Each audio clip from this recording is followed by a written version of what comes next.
Assalamualaikum warahmatullahi wabarakatuh. Saya Indasari dengan NIM 64222522 dari kelas 644B27 ingin mempresentasikan tentang studi kasus pengaruh tingkat literasi keuangan pemilik usaha terhadap pengelolaan keuangan. Studi kasus UMKM di Kota Depok. Di sini selanjutnya ada pendahuluan.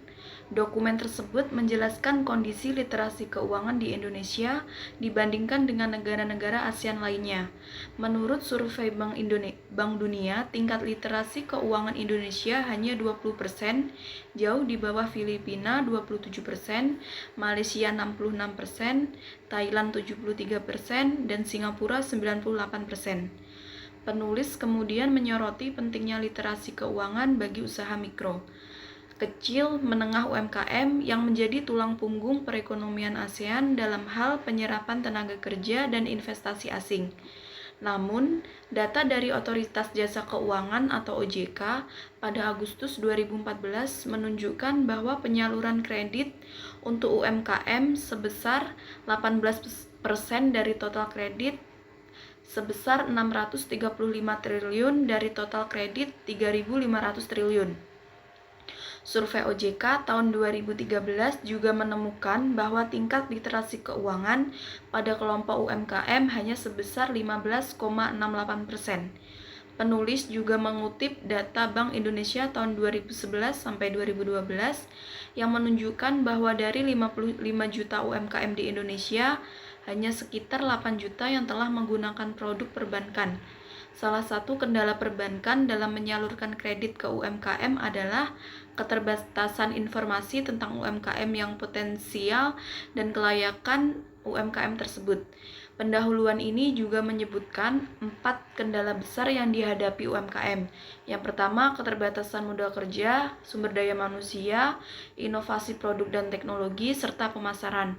Namun, masalah permodalan sering menjadi alasan klis bagi banyak UMKM yang tidak berkembang. Penulis mengutip Greenspan 2002 yang menyatakan bahwa literasi keuangan akan membantu pelaku usaha dalam pengelolaan usaha, mulai dari anggaran, perencanaan simpan dana usaha, serta pengetahuan dasar atau keuangan untuk mencapai tujuan keuangan usaha.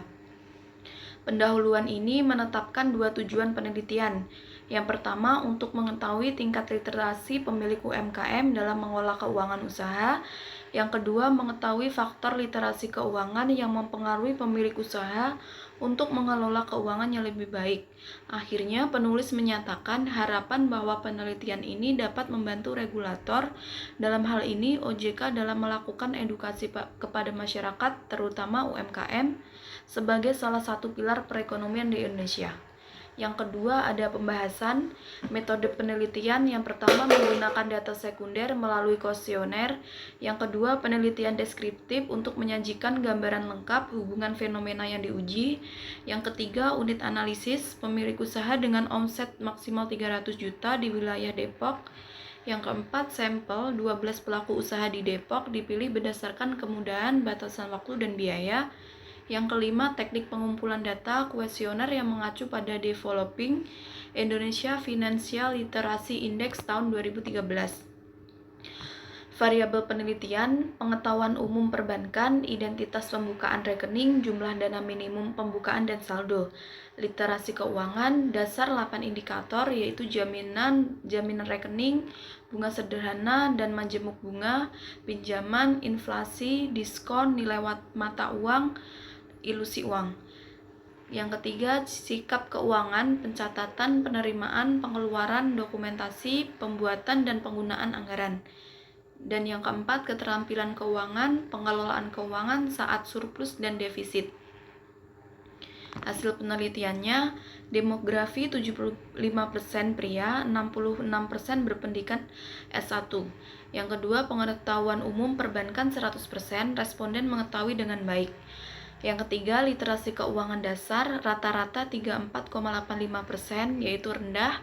Mayoritas tidak memahami bunga pinjaman, inflasi, diskon, nilai waktu uang, dan ilusi uang. Pria lebih baik daripada wanita.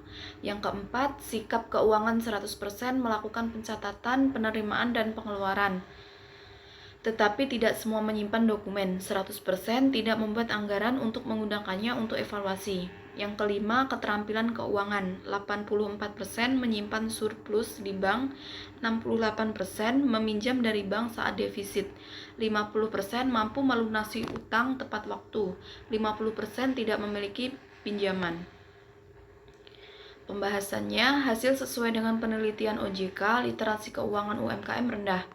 Rendahnya literasi keuangan mempengaruhi pengelolaan keuangan, pencatatan terbatas, tidak ada dokumentasi atau anggaran.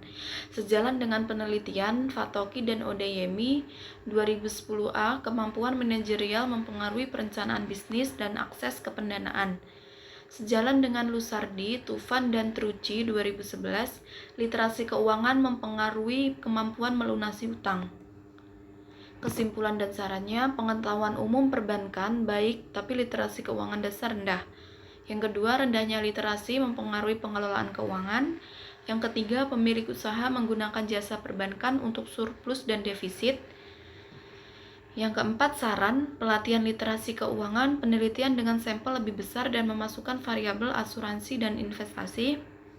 Inti penelitian ini adalah bahwa tingkat literasi keuangannya rendah pada pemilik UMKM di Depok mempengaruhi cara mereka mengelola keuangan usaha, terutama dalam hal pencatatan, dokumentasi, dan perencanaan anggaran. Hal ini penting karena dapat mempengaruhi akses mereka ke sumber pendanaan dan keberlanjutan usaha. Selanjutnya ada kekuatan. Kekuatan dari studi kasus tersebut meliputi yang pertama itu relevansi topik. Literasi keuangan UMKM adalah isu kritis di Indonesia. Mengingat peran penting UMKM dalam perekonomian nasional, penelitian ini memberikan wawasan berharga tentang faktor yang mempengaruhi akses UMKM ke sumber pendanaan. Yang kedua, kerangka teoritis yang kuat. Peneliti menggunakan teori dan penelitian terdahulu yang relevan, seperti Greenspan 2002, Fatoki dan Odeyemi 2010, Lusardi dan Tufan, Trucci 2011 untuk mendukung hipotesis dan interpretasi hasil. Yang ketiga, metodologi yang jelas.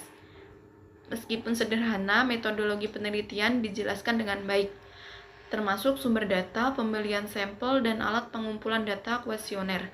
Penggunaan kuesioner yang telah dikembangkan oleh lembaga kredibel OJK meningkatkan validitas penelitian.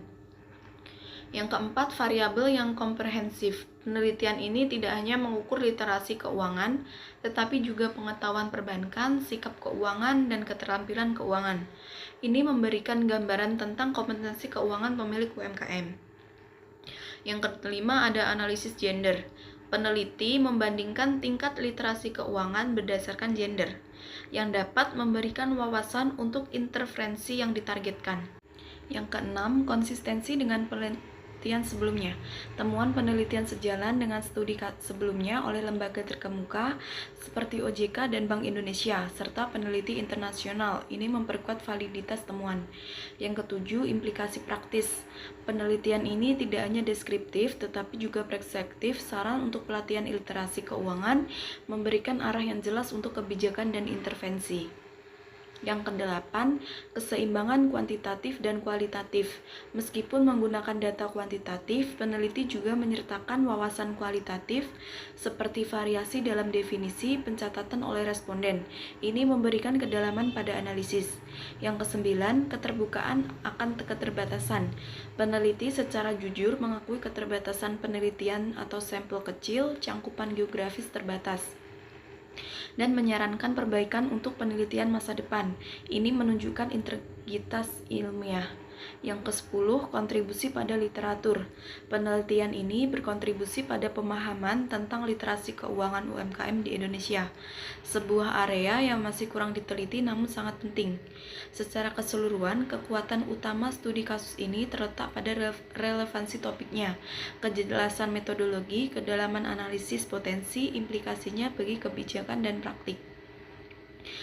Selanjutnya ada kelemahan. Kelemahan dari studi kasus tersebut meliputi 1. Ukuran sampel kecil, hanya 12 pemilik UMKM yang dijadikan sampel. Sampel yang kecil ini mengurangi kemampuan generalisasi temuan ke populasi yang lebih besar dan meningkatkan kemungkinan bias sampel. Yang kedua, cakupan geografis terbatas. Penelitian hanya dilakukan di wilayah Depok, kondisi sosial ekonomi dan tingkat literasi keuangan mungkin berbeda di daerah lain dan di Indonesia, sehingga temuan mungkin tidak representatif untuk seluruh negara. Yang ketiga, metode pemilihan sampel. Sampel dipilih berdasarkan kemudahan, batasan waktu, dan biaya. Ini menunjukkan penggunaan convention sampling yang dapat memperkenalkan bias seleksi dan mengurangi representatif sampel. Yang keempat, kurangnya analisis statistik. Penelitian ini sebagian besar deskriptif dan tidak menggunakan uji statistik inferensial seperti regresi atau korelasi untuk mengukur kekuatan hubungan antara variabel atau signifikasi temuan. Yang kelima, tidak ada kelompok kontrol. Tidak ada perbandingan dengan kelompok kontrol, misalnya pemilik besar atau individu non-pemilik usaha.